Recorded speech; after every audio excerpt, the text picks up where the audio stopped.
speaking of the Dallas Cowboys taking on the New England Patriots, there won't be a wicked nor'easter. There will be some rain, I believe, in the forecast, right? Is that correct? Foxborough weather. Dun, dun, dun, dun. Dun, dun, dun, dun, dun, dun. Sunday, rain. No snow, but rain. 82% chance of rain. I'm going to take it as it's going to rain some, right? And the Cowboys are coming to town. And I do love the, there's the two parts to it, right? There's the movable object against the resistible force. Cowboys defense hasn't been able to stop anybody. Plus, Leighton Vander Esch not going to play. Patriots offense lacks skill position players. So you got a Cowboys defense which has not been strong against the Patriots offense, which doesn't actually feel like it's that strong either. Movable object, resistible force, right? Then you have, what's the argument against the Cowboys? That the Cowboys can't beat playoff teams, right? Isn't that we've made that argument? How can you say the Cowboys are any good when they can't beat the playoff teams? Yes, you in the back, Mr. Gottlieb. What about the Patriots? What playoff teams have they beaten? Right? I mean, they beat the Bills in Buffalo, albeit Josh Allen got a concussion. Otherwise, the Bills probably win that game. Steelers, no. Dolphins, no. Jets, no. Giants, no. Jets, no. Browns, no. Eagles, if they lose this weekend, will be below 500. The same argument you can make about the Cowboys. You're like, hey, Cowboys don't beat playoff teams. Guess who else doesn't beat playoff teams? Yes, Mr. Gottlieb. That would be the Patriots. Right. Now, they've only lost to one of them, but Cowboys have lost to 3. They've lost to 1, but, with added opportunities. And we'll see here. Got right. Pats had the Pokes, Texans, Chiefs in back-to-back weeks. So we'll see. We'll have plenty of time to take a breath, and we'll see. But we woke up today to kind of a new part to this story. Yesterday, we shared it with you that there were reports that the Patriots had kicked the tires on Antonio Brown. I love the expression of kicking the tires. In the all-time things that don't actually help you judge what a car does, kicking the tires. Turn it on, let me hear it. Turn over a little bit. Boom, right? I guess if it's missing, you can identify that. The kicking the tires goes back to when we had hubcaps. Do you guys remember hubcaps?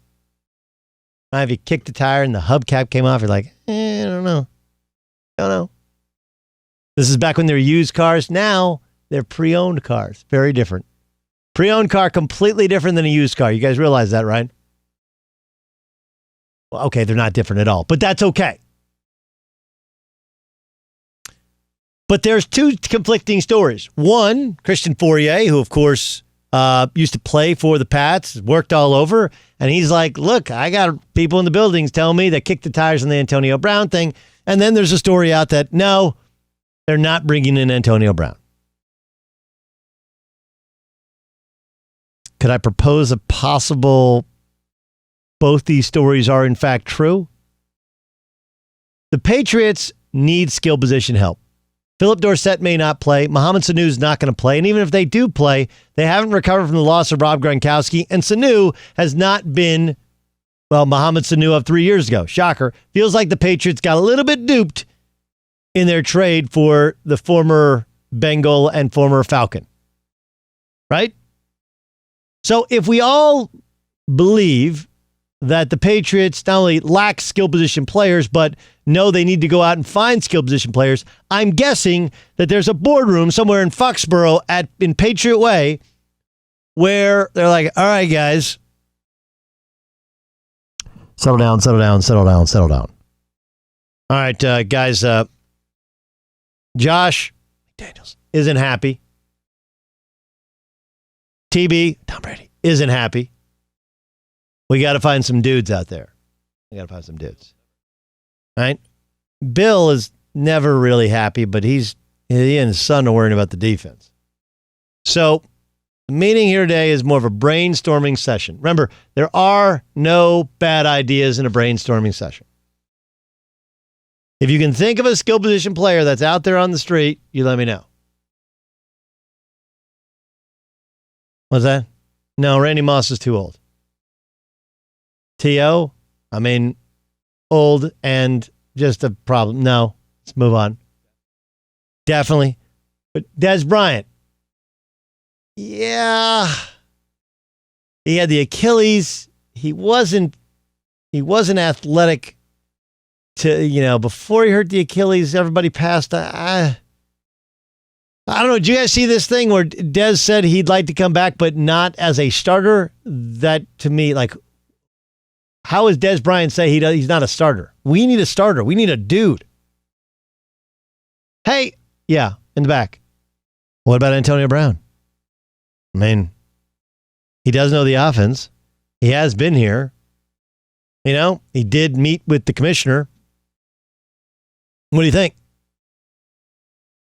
No! That's going to be like Animal House. You guys remember Animal House when they showed the picture of Flounder? We need the dues! We need the dues! I'm guessing that somewhere in Patriot Place, during a meeting, somebody said, I don't know, guys, are we ever thinking this thing? Antonio Brown hasn't actually been tried of any offense in the court of law. I'm not saying that he's an angel, but he's not Aaron Hernandez.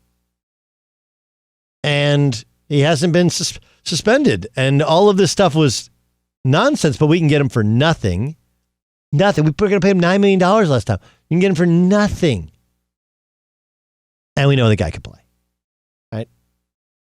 Yeah, I mean, he can napalm this place at the end of the season, but we're the Patriots, and we know he can play, and we can cut him wherever we want.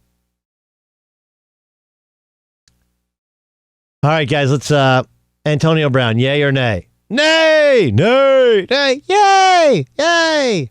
All right, the nays outweigh the nays, or the nays outweigh the yays. We're going to move on. And there is the, did we truly kick the tires? Did we call the commissioner's office? Did we call his agent, Drew Rosenhaus, and say, is he ready to go? Probably not. But did we have a meeting in which, as part of that meeting, someone threw out the, what about Antonio Brown? Yes. Yes, we did. And we decided he's a pain in the ass. Maybe he didn't learn that fast. Maybe the fact was he didn't listen. The overuse of Twitter. The emotional responses to every possible thing going on in his life. We're going to move on. And so what that becomes translated to was, no. We're not even thinking about him because the thought is he's toxic. You can suggest Antonio Brown, suggest why it makes sense, understanding that he's been there before, but understanding he's toxic, and then it gets shot down, and realize that this is how brainstorming sessions work. There's part of that idea that makes a lot of sense. There's part of that idea that makes no sense.